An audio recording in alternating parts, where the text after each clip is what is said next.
Welcome to the Deep Dive. This is where we take your sources and really unpack the most important nuggets of knowledge or insight. Think of it as a guided tour through some pretty complex information, tailored just for you. Today we're diving into a really fascinating narrative you shared from ancient Buddhist texts. That's right, the story of Santati the Great Minister.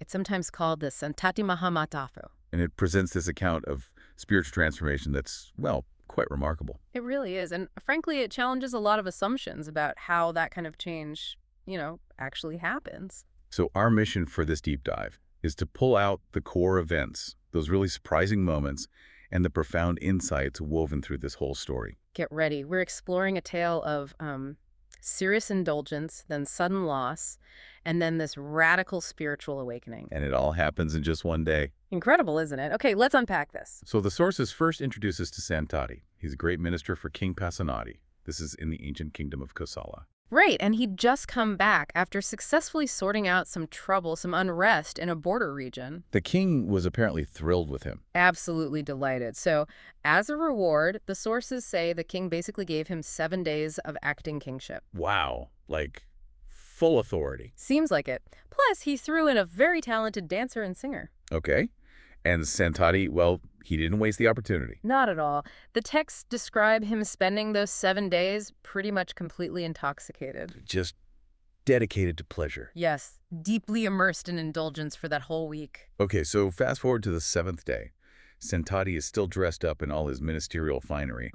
Still quite drunk, probably. And he's riding this magnificent elephant, heading towards a bathing place. And right at this moment, as he's passing through a gateway, he spots the Buddha entering the city for his alms round. And even from up on the elephant, adorned and maybe a bit unsteady. Yeah. He manages to nod his head. Yeah. To pay homage. And this is where the story takes a really astonishing turn, according to these texts. Okay. The sources say the Buddha smiled.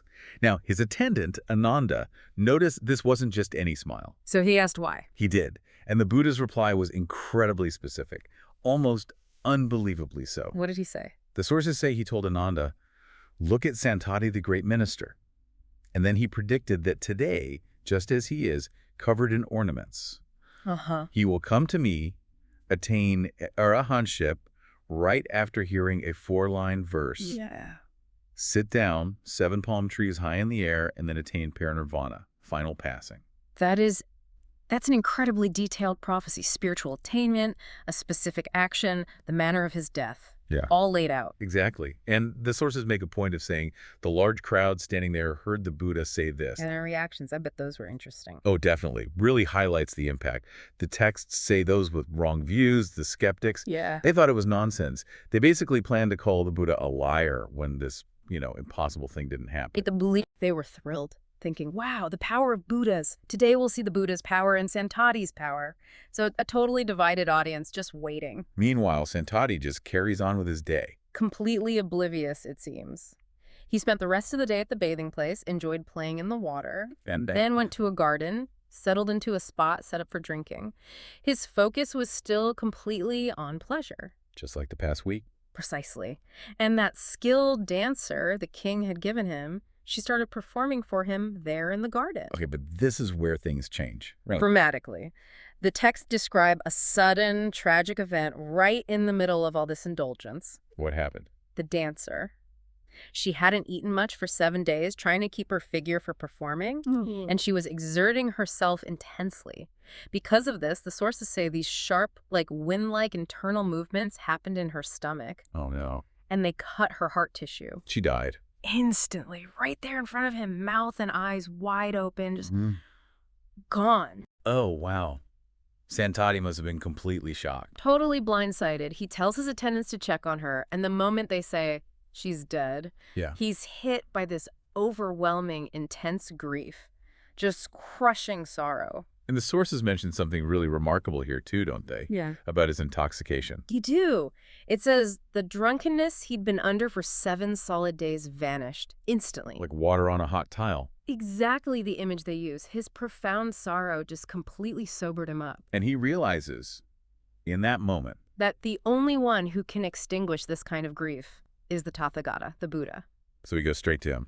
Immediately, surrounded by his guards, goes right to where the Buddha is. He bows down, Tells Buddha about his crushing sorrow. Asks him to be his refuge, to quell his pain. And the Buddha's response? According to the sources, he says Santati came to the right person. And then he makes this really striking statement. Which is? He says, the tears Santati had shed weeping over this one woman's death across countless past lives, were more than all the water in the 4 great oceans combined. Wow. That's a staggering image, just the sheer scale of past suffering. It really puts it in perspective, doesn't it? The cycle of existence. And after giving that context, the Buddha recites a 4-line verse. The pivotal verse. The one he mentioned in the prophecy. The sources give it very concisely. Can you share it? Sure. It's given as, that which is before, dry it up. Let nothing be for you in the after. If you shall not take hold in the middle, you shall fare in peace. Dry up the past. Nothing in the future, don't grasp the present. Something like that. And the astonishing claim in the sources is... Go on. That at the very end of hearing that single verse, Santati the great minister attained arahantship. The highest stage of enlightenment. Instantly. Just like that, apparently achieved right upon understanding that verse. Incredible. So after this sudden attainment, what happens next? Well, the sources say he immediately looked at his own lifespan. And realized it was ending. Exactly. Realized it was about to run out. So he asks the Buddha for permission to attain parinirvāna, the final passing, no more rebirth. And the Buddha, given his earlier prediction? Right. The Buddha knew Santati's past karma, his previous actions, and their results. And he'd made that incredibly specific prediction in public. So he saw an opportunity. Precisely. To leave no room for the skeptics to criticize and to really boost the faith of the believers by letting them witness something extraordinary. So what did he ask Santati to do? He asked Santati to recount his past good deeds, but with a condition. Which was? Not while standing on the ground. He told him, tell your story while standing or sitting 7 palm trees high in the air. 7 palm trees high. Okay. Santati agreed. The texts describe him paying homage, rising 1 palm tree high, coming down, saluting again. Then going up again. Sequentially. 2 palm trees, down, salute. 3, all the way up. Until he reaches 7 palm trees high. Yes. He finally sits cross-legged in the lotus posture, 7 palm trees high in the air, and then he starts telling the story of his past karma. What was the story? He described a time 91 eons ago. An eon is just this vast, immeasurable period. Right. This was during the time of Vipassi Buddha, another fully enlightened one.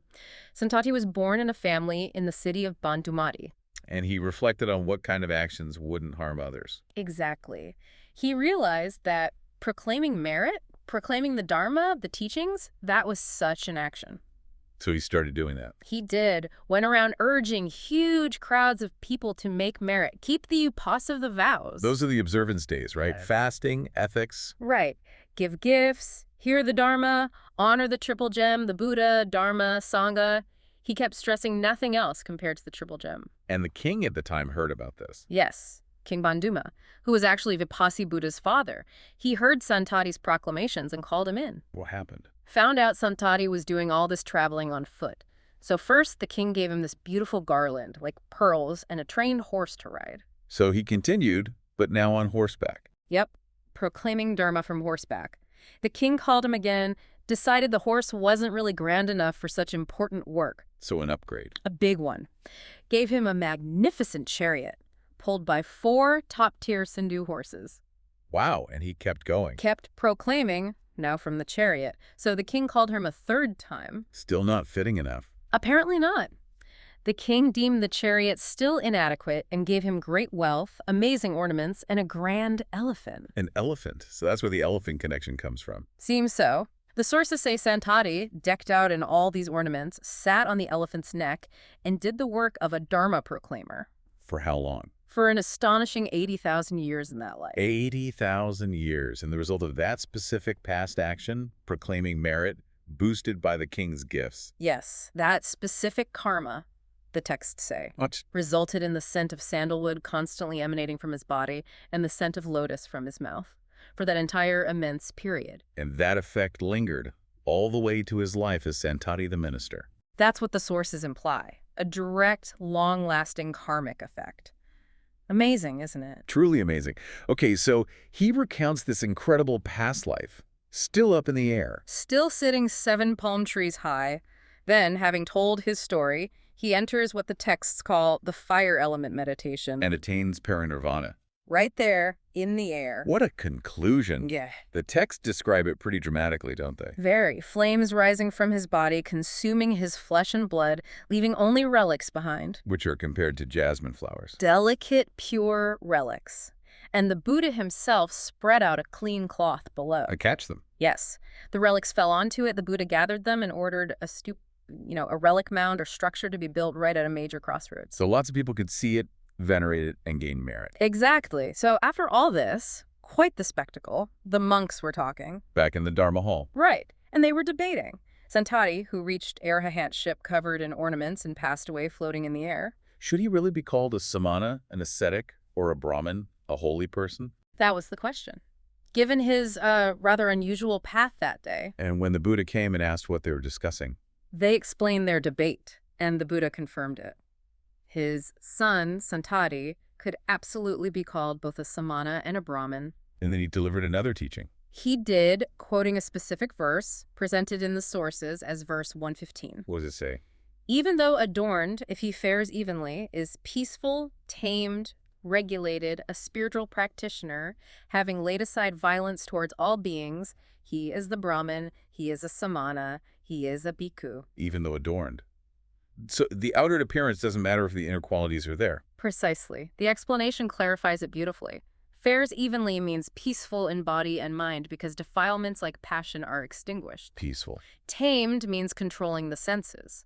Regulated means firmly on the path to enlightenment. Spiritual practitioners following the highest conduct. And crucially, laid aside violence towards all beings means casting away harmful actions. So if someone has all that, regardless of how they look, then he is a Brahmin because he's cast away evil. He's a samana because he's calmed evil. He is a bhikkhu, often meaning a monastic, because he's broken the defilements. It's a really powerful statement about what truly defines spiritual status. Absolutely. It's the inner state, calm, trained, regulated, practicing, nonviolent, not the clothes or the background. And the sources wrap this up by saying that many people listening to that discourse also attain stages of enlightenment. Right, like stream entry, the first stage. So a ripple effect from Santati's story and the Buddha's teaching. Okay, so what does this all mean? We've followed Santati's absolutely extraordinary journey, as these sources tell it. From a minister totally lost in pleasure and drink. To an arahant achieving parinirvana while literally floating in the air. Yeah. 7 palm trees high. Yeah. And the story gives us such incredible detail. The sudden grief acting as a catalyst. The Buddha's stunningly precise public prediction. That specific 4-line verse triggering instant enlightenment. The condition to recount his past karma from that height. The whole backstory of proclaiming merit for millennia and the king's gifts. Which led to those physical effects, the lingering sense. And then the dramatic end. Yeah. The flames, the relics, the stupa, it's all there. And it delivers that crystal clear teaching, doesn't it? That the true measure of a spiritual person isn't the outside stuff, appearance, status. But the inside stuff. Calmness, self-control, commitment to the path, and crucially, non-violence. Someone with those qualities, even if they're wearing jewels like Santati was, is a true Brahmin, a true samana, a true bhikkhu, because they've extinguished those inner defilements. So this deep dive into the sources really shows us that profound transformation can happen incredibly fast. And in really unexpected ways, often kicked off by sudden, intense experiences. It also underscores this idea of past actions, karma, having these really long-lasting, sometimes even physical consequences, like those scents. And here's where it gets really, really interesting when you step back and look at it. Yeah. You have someone living a life of privilege, indulging heavily. Right. Totally unprepared, you might think. Experiences a sudden, devastating loss, turns to the Buddha. And attains the highest spiritual state immediately just from hearing one short verse. And then has this power rooted in his ancient past actions to perform this incredible feat of attaining parinirvana in the air. All within hours, Wow. on a single day, from that starting point. Exactly. It's quite something. Which definitely leaves us and you with a big question to think about. Mm-hmm. What does Santati's story, as it's told in these texts, really suggest about the interplay between these sudden catalytic events, like grief? The potent force of deep-seated past karma waiting for the right conditions, perhaps? And the potential for instant, radical spiritual change, even when it springs from circumstances that seem, well, completely unlikely or unprepared.